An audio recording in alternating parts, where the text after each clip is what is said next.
Hello bachcho, let's see this question. The question says, during muscular contraction, which of the following events occur? And we have 5 options, 1, 2, 3, 4, 5. In 5 statements में से हमें उन चीज़ों को select करना है जो कि करेक्ट हैं एंड ये जो 1, 2, 3, 4 ऑप्शंस दिए हैं इनमें से करेक्ट कॉम्बिनेशन जो है आंसर्स का वो हमें सिलेक्ट करना है। तो इस क्वेश्चन के लिए जो आपका की कॉन्सेप्ट है, it is sarcomere and types of bands. तो सबसे पहले देखते हैं कि सार्कोमियर क्या है। सार्कोमियर क्या है? जो स्केलेटल मसल्स होती हैं उनकी जो फंडामेंटल यूनिट है उसे सार्कोमियर कहते हैं। ये किससे मिलकर बनती हैं? ये एक्टिन एंड मायोसिन फिलामेंट से मिलकर बनती हैं।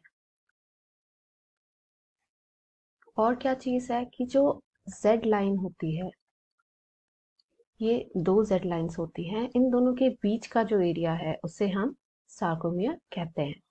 अब हम देखते हैं टाइप्स ऑफ बैंड्स।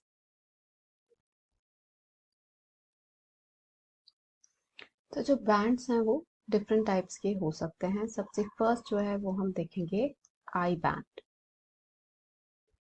तो आई बैंड क्या है? ये वो रीजन है जहाँ पे मायोसिन जो है, मायोसिन फिलामेंट एब्सेंट होता है। इस डायग्राम में देखें तो ये जो आपको दिख रहा है, दिस इज एक्टिन फिलामेंट या फिर इसे थिन फिलामेंट भी कहते हैं। और ये जो आपको दिख रहा है, इट इज मायोसिन और थिक फिलामेंट। आई बैंड को देखें तो वो एरिया जहाँ पे मायोसिन एब्सेंट है, यानी यहाँ से लेके यहाँ तक का जो एरिया है एंड यहाँ से लेके यहाँ तक का, तो ये जो है this is your I band. इसके बाद जो नेक्स्ट बैंड है वो है ए बैंड। ए बैंड वो रीजन है जहाँ पे एक्टिन प्लस मायोसिन दोनों ही प्रेजेंट होते हैं। तो डायग्राम में हम कहाँ देखेंगे? इधर से लेके पूरा आपका इधर तक वाला जो एरिया है, ये पूरा जो है ये है आपका ए बैंड। यहाँ पे एक्टिन मायोसिन दोनों ही प्रेजेंट रहते हैं। इसके बाद जो नेक्स्ट है, it is H zone. H zone माने वो एरिया जहाँ पे एक्टिन फिलामेंट जो है वो एब्सेंट है। तो डायग्राम में हमें कहाँ दिखेगा? यहाँ से लेके यहाँ तक का जो रीजन है ये है एच जोन, क्योंकि यहाँ पे एक्टिन फिलामेंट जो है ये एब्सेंट है। फोर्थ जो चीज है एक सार्कोमियर में, it is M line. M line जो है ये बेसिकली सार्कोमियर का सेंट्रल रीजन है। सेंटर में जो लाइन आपको दिखेगी, डॉटेड लाइन, ये जो आपको डॉटेड लाइन दिखाई दे रही है यहाँ पे, दिस इज एम लाइन। इसके अलावा जेड लाइन, जेड लाइन जो है ये एक तरह से बाउंड्री होती है सार्कोमियर की। Okay, so this is like boundary of the sarcomere, जिसके अंदर अंदर जो भी एरिया आता है दैट इज सार्कोमियर। तो यहाँ पे हम देखें तो ये जो आपको दिख रहा है, this is the Z line. अब हम देखते हैं क्वेश्चन। क्वेश्चन हमें पूछ रहा है कि मस्कुलर कॉन्ट्रैक्शन के टाइम पे क्या होता है। यहाँ पे यदि हम दोनों डायग्राम्स को देखें तो ये जो फर्स्ट डायग्राम है ये रिलैक्स स्टेट का है, मतलब तब जब मसल जो है ये रिलैक्स्ड है।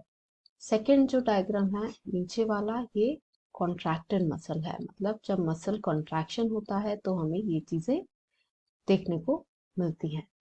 अब हम देखते हैं कि दोनों में डिफरेंस क्या है। सबसे पहला जो है वो हमें आई बैंड के बारे में देखना है। तो यदि हम आई बैंड कंसिडर करें दोनों में, तो देख सकते हैं जो आई बैंड है रिलैक्स स्टेट में और कॉन्ट्रैक्टेड स्टेट में, तो कॉन्ट्रैक्टेड स्टेट में जो है आई बैंड जो है ये टोटली श्रिंक हो जाता है। ये रीजन, ये वाला जो रीजन आपको दिख रहा है यहाँ से यहाँ तक वाला रीजन, ये श्रिंक हो जाता है। तो ये जो है ये श्रिंक हो जाएगा या फिर रिड्यूस हो जाएगा। इसके बाद नेक्स्ट है ए बैंड। ए बैंड वाला जो रीजन है, मतलब वो जहाँ पे एक्टिन मायोसिन दोनों प्रेजेंट है, वो आप दोनों में देख सकते हैं कि कांस्टेंट है, उसमें कोई चेंज नहीं आता। So it is like a constant region. Third जो है it is H zone. H zone जो है यहाँ पे देखेंगे आपको इतना बड़ा एज जोन दिख रहा है, जबकि यहाँ पे जो है ये ऑलमोस्ट डिसअपियर हो गया है, सो इट डिसअपियर्स। नेक्स्ट है एम लाइन और जेड लाइन के बीच का डिस्टेंस। तो यहाँ रिलैक्स स्टेट में यदि हम देखें तो जो आपका डिस्टेंस है between M and Z line वो यहाँ से लेके पूरा यहाँ तक का डिस्टेंस है, जबकि कॉन्ट्रैक्टेड जो स्टेट है उसमें यदि हम देखें तो यहाँ से स्टार्ट हो रहा है और यहाँ पे खत्म हो जा रहा है। मतलब ये जो है एम एंड जेड लाइन के बीच का दूरी ये कम हो गया है, यानी ये दोनों लाइंस जो हैं वो नजदीक आ गई हैं, दे हैव कम क्लोजर।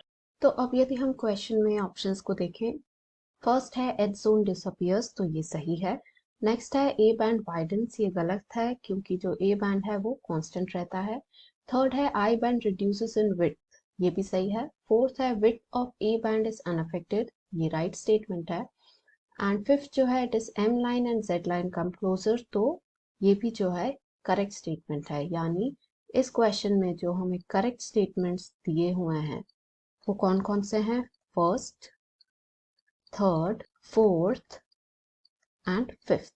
अब हमें जो ऑप्शंस दिए हुए हैं 1 2 3 एंड 4, इनमें से करेक्ट कॉम्बिनेशन निकालना है। तो यदि आप ऑप्शन 1 देखेंगे तो इसमें वो कॉम्बिनेशन अवेलेबल है, यानी कि जो हमारा फाइनल आंसर रहेगा it is going to be option 1। Hope you understood it well, best of luck.